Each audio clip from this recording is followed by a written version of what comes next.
यदि किसी एपी का तीसरा और नौवां पद क्रमशः 4 और -8 है तो रुक जा, इस क्वेश्चन ने बोला in an AP the fourth term and 9th term respectively this and this.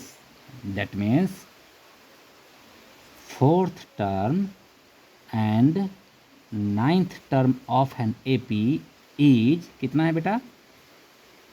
4 और -8। 4 - 8। सुन लो बेटा, आराम से फिर से सुनो ऐसे question. In an A P fourth term is 4 and 9th term is -8। Then क्या पूछ रहा है बेटा? तो इस एपी का कौन सा पद शून्य है? बहुत अच्छे क्वेश्चन है। देन बोलता है कि which term is 0। Which term is 0। लो भैया, व्हिच टर्म, मैंने बोला nth टर्म इज 0। ला भैया जरा सामान से सुन। और बोला कौन सा पद 0 होगा?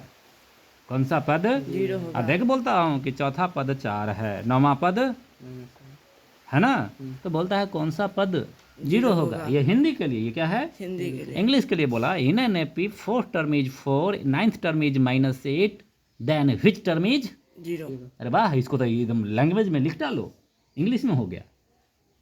ये है मेरा सॉफ्टवेयर डेटा, T4 T9 ये दिया, TN 0 प्रूफ करो, TN 0 प्रूफ करो। या कौन सा टर्म है वो निकाल के बताओ। शुरू करें क्या?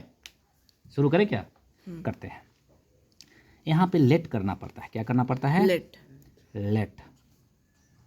x y x be the first term, x be the first term. Actually क्या है, a को फर्स्ट टर्म लेता है और d को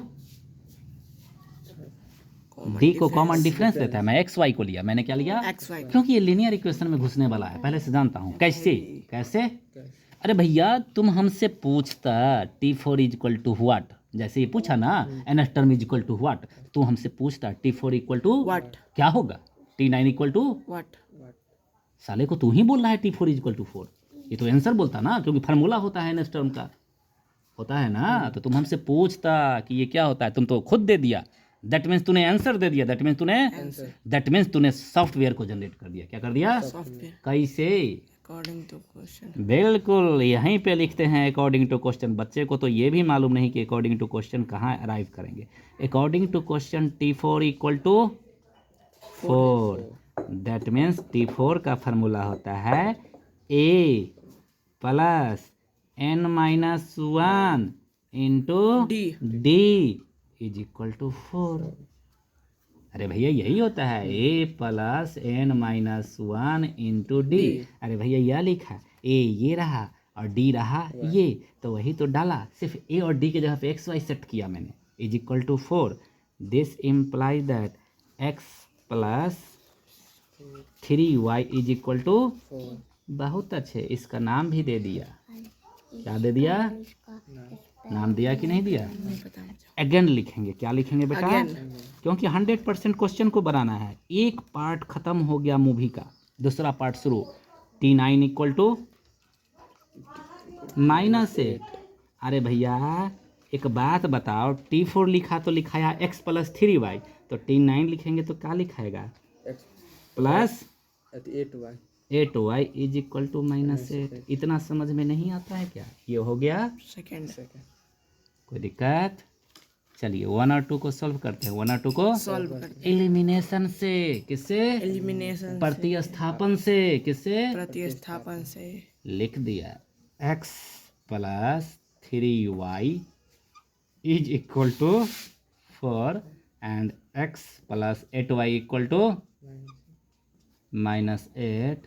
लो भैया एलिमिनेशन, माइनस माइनस प्लस, गई भैंस पानी में और ये हो गया minus. Very good, -5y is equal to 8 4 12, y इज इक्वल टू 12/5 with negative sign, that is equal to क्या आ गया हमारे पास? d। That is equal to क्या आ गया? d। अरे यही तो y को ही तो d बोला है मैंने, y को ही तो d बोला है। अब इसको डाल देते हैं 1 या 2 में, 1 या 2 में, क्या निकलेगा? x निकलेगा। ओके, चलिए लिखते हैं फ्रॉम 1, क्या लिखते हैं? From 1. ऐसे नहीं, जिसमें डालना है उसका नाम लिखेंगे। x plus 3y is equal to क्या हो गया? 4। 4 डालो यहाँ पे, किसकी जगह पे? y अरे डालो भैया, 3 into minus 12/5 is equal to 4 is equal to 4. x is equal to, ये तो नेगेटिव हो गया, 12 तिहाई 36, 12 तिहाई 36. 12 3 जा 36, उधर जाके क्या हो गया? प्लस हो जाएगा ना, 36/5, 36/, 5. ऐड करो, एलसीएम लो, 5. 5 4 जा 20. 20 plus 36, that is equal to 56/5। 5. This is equal to x is equal to क्या निकला? a, first term. कोई दिक्कत है? नहीं. अगर क्वेश्चन बोलता है कि find the a and d, तो निकल गया a एंड d, बट उसने पूछा है कि which term is zero, hitch term is 0 अरे भैया यहाँ तक तो ठीक है, बार बार रिपीट करके वीडियो को देखना, बोर्ड हमारा बड़ा नहीं है, रुक जा, अभी कहानी खत्म नहीं हुई है। अब मैंने बोला था कि nth टर्म इज जीरो, ये बोला ही था कि कौन सा टर्म जीरो, हम निकालेंगे nth term, tn is equal to क्या होगा हमारा? 0।